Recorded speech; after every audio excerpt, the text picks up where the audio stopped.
I don't understand what's going on. I've unlocked a new feature. Tap here to go live. I've been going live. What are you talking about? I don't get it. Today, we will be reading Solaris. This book is actually pretty damn good. I don't know what to rate it. I've got 60 pages left, I think. I'm on page 132. I'm sorry. I tried to wait for you guys. It just got so good. So this book is gonna have spoilers because we're gonna be reading, I don't know, this chapter. I'm in the middle of the liquid oxygen. But I don't know where I left off. I think it was 136.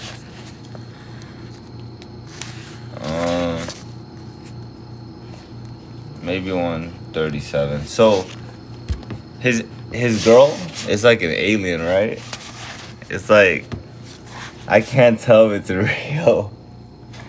I think he's just seeing her, but somehow he can touch her and stuff because but we don't know. We don't know for sure of what this alien, is actually doing. And then there's a lot of research going on with the alien. I have no idea. I would be here forever to talk about this, bro. It would take me forever to talk about this. It would take me 190 pages as well. So, yeah, he's seeing this girl. He starts to she finds his tape recorder, and it probably said something she didn't like. It made her look like she was conscious, cause it's not Rhea, it's not. She's actually just like a figment of his imagination, became real, something like that. But I'm not sure if they're real beings, but I think they are, because people like Dr. Snow can see her too. So, I know it's weird. That's so weird. Anyway, so the alien, that's how the alien, which is an ocean on the planet Solaris, that's one of its abilities, right? And so we have that going on, and then what happened is she overheard them saying how it can't be her. It's like the alien, somehow trying to talk to us. For some reason, it's not killing us. Is it experimenting us to see how we would react? And then it got weird because they're like, oh, and then she heard that, and then she was like, oh, so I guess I've heard in a tape recorder that I'm just created to see how you would react. So now I'm getting confused because it sounds like Dr. Solaris and maybe even Dr. Sartorius are in league. And maybe they wanted to see what it would do to whoever was going to show up to the planet, which just happened to be Kelvin. Or Chris, I guess. So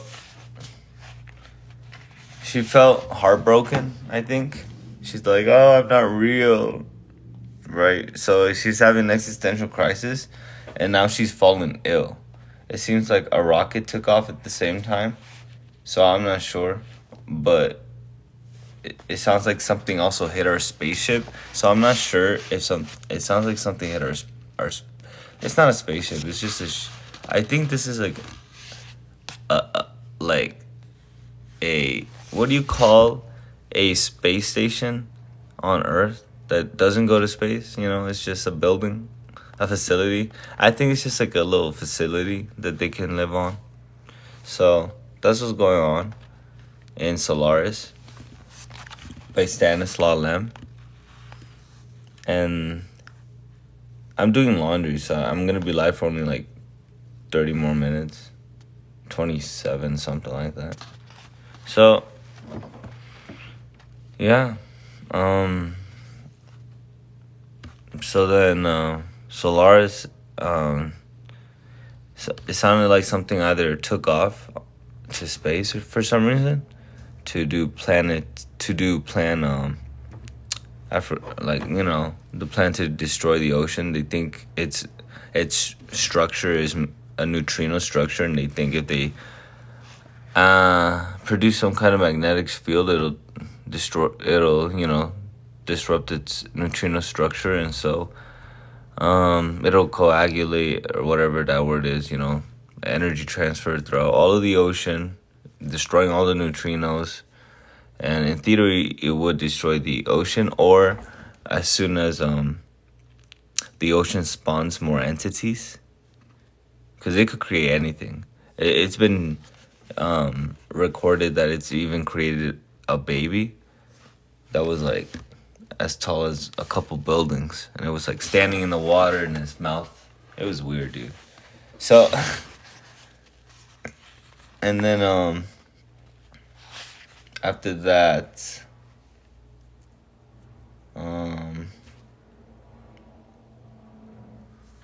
so either a rocket took off, so that way they could do the plan to destroy her, or to destroy the ocean, or we have interesting. It's just, I know a spoiler, I think, and I don't want to say it just in case it's a spoiler. So I won't say a theory, but I think Kelvin believes at this point that it's either the spaceship going up to destroy her in some way, or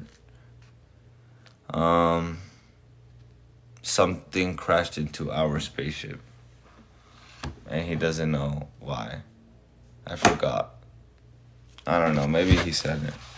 And anyway, she's going ill, so he hasn't Rhea, his dead ex-girlfriend, come to life by the ocean, transmitting images somehow that seem really real.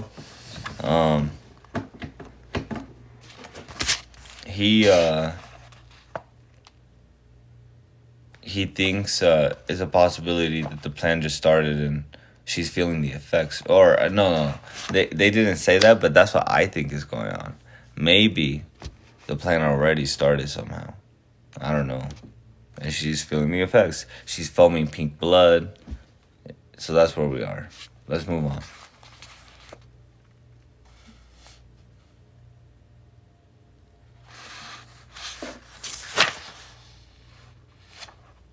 He's trying to save her, and she's convulsing, and she keeps coming in and out, and I can't tell what the author's gonna do to her right now.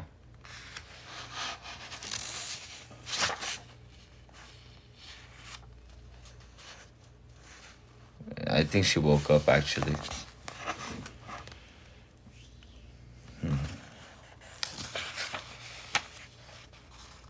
Am I immortal? Alright, I think I'm on this page. When you can't sleep at night, I know what you dream, but I can feel your heart. Okay. When you can't sleep at night and your mind keeps spinning for hours on end, it can take you far away. You find yourself moving in strange directions. I know what you mean, but I could feel my heart beating. And when I remembered that you had made an analysis of my blood, what did you find? You can tell me the truth now. Your blood is like my own. Truly, I give you my word. What does that indicate? I have been telling myself that the unknown force might be concealed somewhere inside me, and that it might not occupy very much space. But I did not know the whereabouts it was. I think now that I was evading the real issue because I didn't have the nerve to make a decision. I was afraid, and I looked for a way out. But Chris, if my blood is like yours, no, it's impossible. I would already be dead, wouldn't I? That means there really is something different. But where? In the mind? Yet it seems to me that I think as any human being does, and I know nothing. If that alien thing was thinking in my head, I would know everything, and I would not love you. I would be pretending and be aware that I was pretending. Chris, you got to tell me everything you know. Perhaps we could work out a solution between us. So, this is weird because the image he sees is like his girlfriend, his ex-girlfriend, dead wife, ex-wife, I guess. They did break up, but I don't know if it was official. But because we had a little bit of flashbacks, you know. So we have like, he's all like, so he's seeing her, and she tells him I love him, and she tells him there's something she can't say for some reason, like something's stopping her, which is obviously the alien ocean. Weird. And then she says that she feels like Rhea but doesn't. I don't know. That's weird. I'm confused. But what kind of solution? She fell silent. Is it death you want? Yes, I think it is. Again, silence. Rhea sat on the floor, her knees drawn up under her chin. I looked around at the white emerald fittings and gleaming instruments, perhaps looking for some unsuspected clue to suddenly materialize. Rhea, I have something to say to you. I have something to say too. She waited quietly. Is it true that we are not exactly alike? But there is nothing wrong with that. In any case, whatever else we might think about it, that difference saved your life. A painful smile flicked over her face. Does that mean that I am immortal? I don't know. At any rate, you're far less vulnerable than I am. It's horrible. Perhaps not as horrible as you think. But you don't envy me. Rhea, I don't know what your fate will be. I cannot be predicted any more than my own or any other members of the station's personnel. The experiment will go on and anything can happen. Or nothing. Or nothing. And I have to confess that nothing is what I would prefer. Not because I'm frightened, though fear is undeniably an element of this business, but because there can't be any final outcome. I'm quite sure of that. Outcome? You mean the ocean? Yes, contact with the ocean. As I see it, the problem is basically very simple. Contact means the exchange of specific knowledge, ideas, or at least of findings, definite facts. But what if no exchange is possible? If an element is not a giant microbe, the ocean is not a giant brain. Obviously, there can be various approaches, and the consequence of one of them is that you are here now with me, and I am trying my hardest to make you realize that I love you. Just your being here cancels out the 12 years of my life that went into the study of Solaris, and I want to keep you. Oh, this is gonna get crazy. This is gonna get crazy, because he doesn't even want to kill her anymore, bro. He got mind control. It's an alien ocean, bro. Oh my god. She might not even be real. She might literally just be a transparent body, and your fucking electrons are just somehow playing with maybe electrons in the air. I don't know, bro. You don't know. You don't know. That's crazy. Your brain makes you think things. It makes you feel things, you know? Oh, man. You may have been sent to torment me or to make my... Is this still him talking? Or to make my life happier? Or as an instrument ignorant of its function? Used like a microscope with me on the slide? Bro, that was lame. Possibly, you are here as a token of friendship, or a subtle punishment, or even as a joke. It could be all of those at once. Or, which is more probable, something else completely. If you say that our future depends on the ocean's intentions, I can't deny it. I can't tell the future any more than you can. I can't even swear that shall always love you. After what has happened already, we can expect anything. Suppose tomorrow it turns me into a green jellyfish. It's out of your hands, but the decision we make today is in our hands. Let's decide to stay together. What do you say? Listen, Chris, there's something else I must ask you. Do I look very like her? You did at first, now I don't know. I don't understand. Now all I see is you. You're sure? Yes. If you really were her, I might not be able to love you. Why? Because of what I did. Did you treat her badly? Yes. When we... Don't say anymore. Why not? So that you won't forget that I am the one who is here. Not her. Oh my god, that was kind of crazy. But that sucks. So it's not Rhea. It's the fucking alien. This guy fell in love with the fucking alien. No way. Wow. That's funny as fuck. We're in conversation. You see how we just run through the pages, bro? This is going... I'm on 147. I don't know how long I've been live, though, but... I feel like I'm running through this book. Today's like day 3 or 4. The following morning, I received another note from Snow.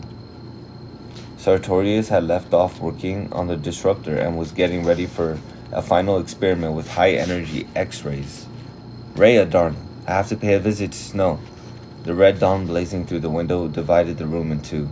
We were in an area of blue shadow. Everything outside the shadow zone was burnished copper. If a book had fallen from a shelf, my ear would have listened instinctively for a metallic clang. It's to do with the experiment. Only I don't know what to do about it. Please understand, I'd rather... You needn't justify yourself, Chris. If only it doesn't go on too long. It's bound to take a while. Look, do you think you could wait in the corridor? I can try, but what if I lose control? What does it feel like? I'm not asking just out of curiosity, believe me.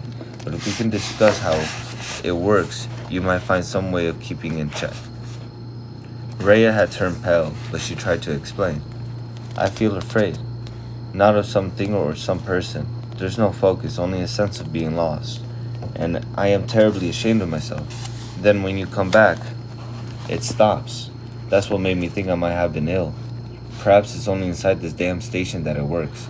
I'll make arrangements for us to get out as soon as possible. Do you think you can? Why not? I'm not a prisoner here. I'll have to talk it over with Snow. Have you any idea how long you can manage to remain by yourself? That depends. If I could hear your voice, I think I might be able to hold out. I'd rather you weren't listening. Not that I have anything to hide, but there's no telling what Snow might say. You needn't go on. I understand. I'll just stand close enough to hear the sound of your voice. Bro, she's addicted. I'm going to the operating room to phone him. The doors will be open. Rhea nodded agreement. I crossed the red zone. The corridor seemed dark by contrast, in spite of the lighting. Inside the open door of the operating room, fragments of the Dewar bottle, the last traces of the previous night's events, gleamed from under a row of liquid oxygen containers. That was one sentence. When I took the phone off the hook, the little screen lit up and I tapped out the number of the radio station. Behind the dull gas, a spot of bluish light grew burst and Snow was looking at me, perched on the edge of his chair. I got your note and I want to talk to you. Can I come over? Yes. Right away? Yes. Excuse me, but are you coming alone or accompanied? Alone. His creased forehead and thin tanned face filled the screen as he leant forward to scrutinize me through the convex glass. Then he appeared to reach an abrupt decision. Fine. I'll be expecting you. I went back to the cabin where I could barely make out the shape of Rhea, behind the curtain of red sunlight. She was sitting in an armchair with her hands clutching the armrests. She must have failed to hear my footsteps, and I saw her for a moment fighting the inexplicable compulsion that possessed her and wrestling with the fierce contractions of her entire body, which stopped immediately she saw me. I choked back a feeling of blind rage and pity. We walked in silence down the long corridor with its polychrome walls. The designers had intended the variations in color to make life more tolerable inside the armor shell of the station. A shaft of red light ahead of us meant that the door of the radio cabin was ajar, and I looked at Rhea. She made no attempt to return my smile. She totally absorbed in her preparations for the coming battle with herself. Now that the ordeal was about to begin, her face was pinched and white. 15 paces from the door, she stopped, pushing me forward gently with her fingertips as I started to turn around. Suddenly, I felt that Snow, the experiment, even the station itself were not worth the agonizing price that Rhea was ready to pay, with myself an assistant torturer. I would have retraced my steps, but a shadow fell across the cabin doorway, and I hurried inside.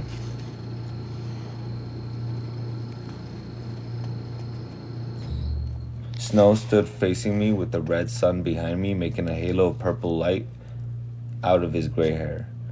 We confronted one another without speaking, and he was able to examine me at his leisure in the sunlight that dazzled me so that I could hardly see him.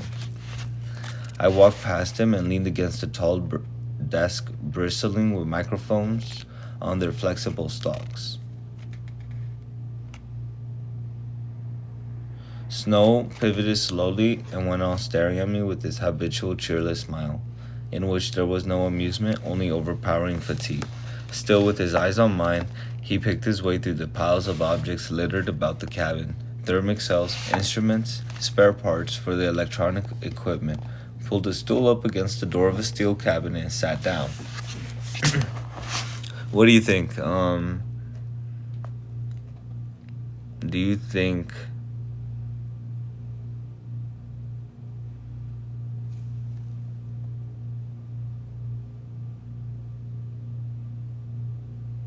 I don't know, bro. Do you think that the aliens playing both of them? That's what I think.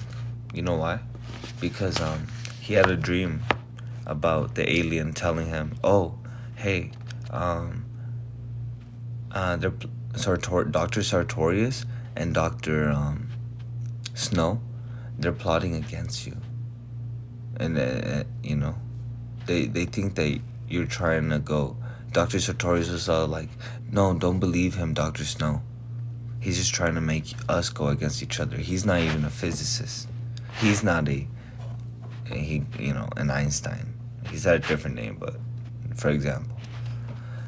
And so I'm thinking, if the alien had made him dream about that, what if the alien made the doctor's dream something that'll make them like, "Oh, hey, Rhea's telling him he's on Rhea's side now," you know what I mean?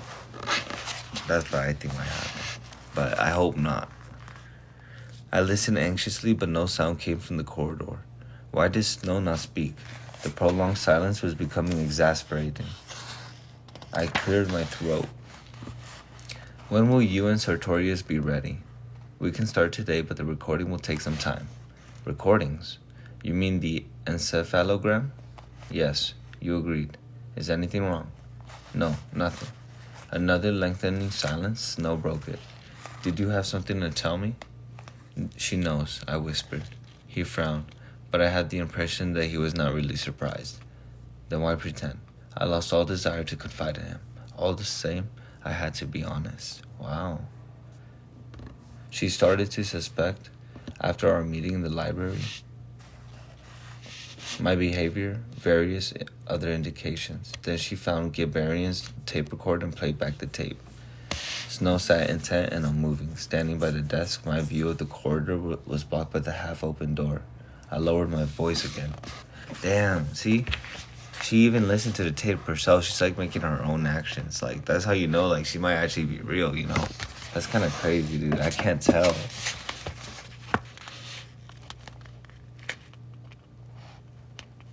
Like, I'm afraid that he's dreaming all this too. Fuck.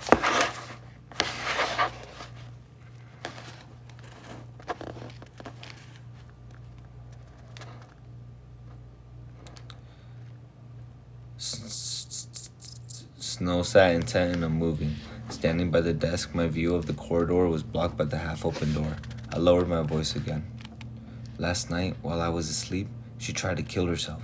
She drank liquid oxygen. There was a sound of rustling, like paper stirred by the wind. I stopped and listened for something at the corridor, but the noise did not come from there. A mouse in the cabin? Out of the question. This was Solaris." I stole a glance at Snow. "Go on," he said calmly. "It didn't work, of course. Anyway, she knows who she is. Why tell me?" I was taken aback for an instant. Then I stammered out.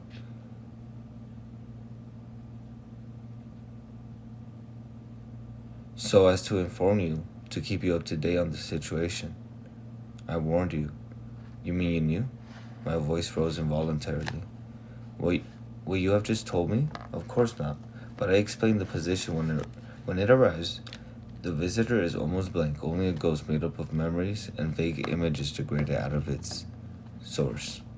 The longer it stays with you, the more human it becomes. It also becomes more independent up to a certain point, and the longest that goes on, the more difficult it gets. Snow broke off, looked me up and down, and went on reluctantly. Does she know everything? Yes, I've just told you. Everything? Does she know that she came once before and that you... No. Listen, Kelvin. He smiled ruefully. If that's how it is, what do you want to do? Leave the station? Yes. With her? Yes. The silence? That's crazy. The silence while he considered his reply also revealed something else.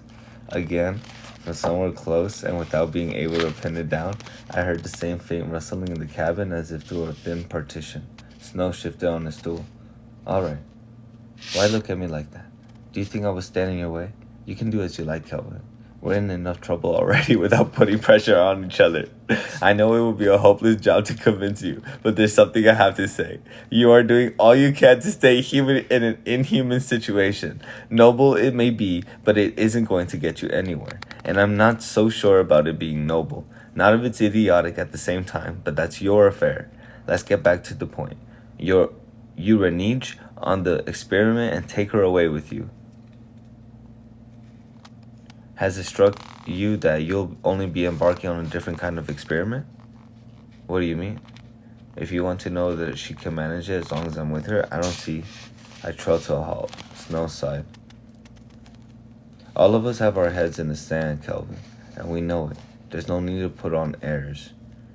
I'm not putting anything on. I'm sorry. I didn't want to offend you. I take back the airs, but I still think that you are playing the ostrich game. And a particularly dangerous version. You deceive yourself, you deceive her, and you chase your own tail.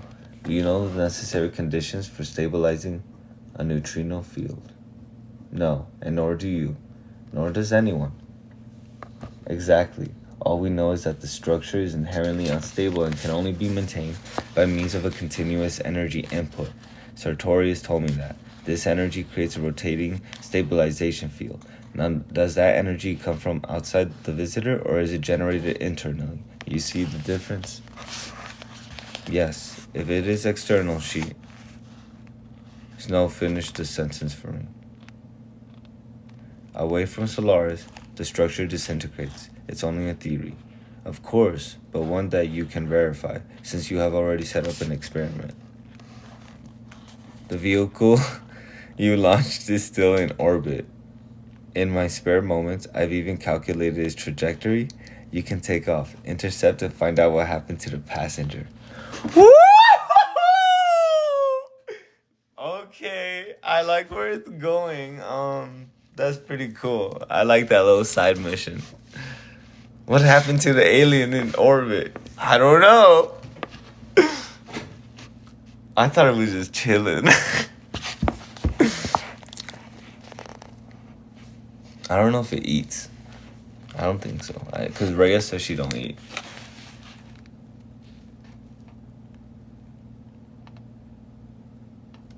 You out of your mind, I yelled. Damn it. You think so? And then what if we brought the shuttle down again? No problem. It's on remote control. We'll bring it out of orbit and... Shut up. Oh my god. That won't do either. There's another method, a very simple one. It doesn't involve bringing the shuttle down, only establishing radio contact. If she's alive, she'll reply and... The oxygen would have run out days ago. She may not need it. Shall we try? Snow. He mimicked my intonation angrily. Calvin. Think just a little. Are you a man or not? Who are you trying to please? Who do you want to save? Yourself? Her? And which version of her? This one or that one? Haven't you got the guts to face them both? Surely you realize that you haven't thought it through. Let me tell you one last time. We are in a situation that is beyond morality. The rustling noise returned, and this time it sounded like nails scraping on a wall. All at once I was filled with a dull indifference. I saw myself, I saw both of us from a long way off, as if through the wrong end of the telescope. And everything looked meaningless, trivial, and slightly ridiculous. So what do you suggest? Send up another shuttle? She would be back tomorrow. And the day after? And the day after that? How long do you want it to go on? What's the good of disposing of her if she keeps returning? How would it help me or you or Sartorius or the station? No, here's my suggestion. Leave with her. You'll witness the transformation. After a few minutes, you'll see. What? A monster? A demon? No, you'll see her die. That's all. Don't think that they are immortal. I promise you that they die. And then what will you do? Come back for a fresh sample? He stared at me with bantering condescension. That's enough, I burst out, clenching my fists. Oh, I'm the one who has to be quiet? Look, I didn't start this conversation, and as far as I'm concerned, it has gone on long enough. Let me just suggest some ways for you to amuse yourself. You could scourge the ocean with rods, for instance. You've got it into your head that you're a traitor. He waved his hand in farewell and raised his head as if to watch an imaginary ship in flight. And a good man if you keep her, smiling when you feel like screaming, and shamming cheerful when you want to beat your head against a wall. Isn't that being a traitor? What if it's not possible here to be anything but a traitor? What will you do? Take it out on that bastard Snow? I don't know. I don't know if he's talking. He is. Who is the cause of it all? In that case, Kelvin, you just did the lid on the wrist of your troubles by acting like a complete idiot. You are taking from your point of view. I love this girl. Her memory, you mean? No, herself. I told you what she tried to do. How many real human beings would have that much courage? So you admit. Don't quibble. Right. So she loves you, and you want to love her. It isn't the same thing. You're wrong. I'm sorry, Kelvin, but it was your idea to spill at this. You don't love her. You do love her. She's willing to give her life. So are you. It's touching. It's magnificent. Anything you'd like, but it's out of place here. It's the wrong setting. Don't you see? No, you don't want to. You are going around in circles to satisfy the curiosity of a power we don't understand and can't control, and she isn't. An aspect, a periodic manifestation of that power. If you were being pestered by some infatuated hag, you wouldn't think twice about packing her off, right? I suppose so. We're gonna end the life because I have to dry my clothes. I was literally at the end.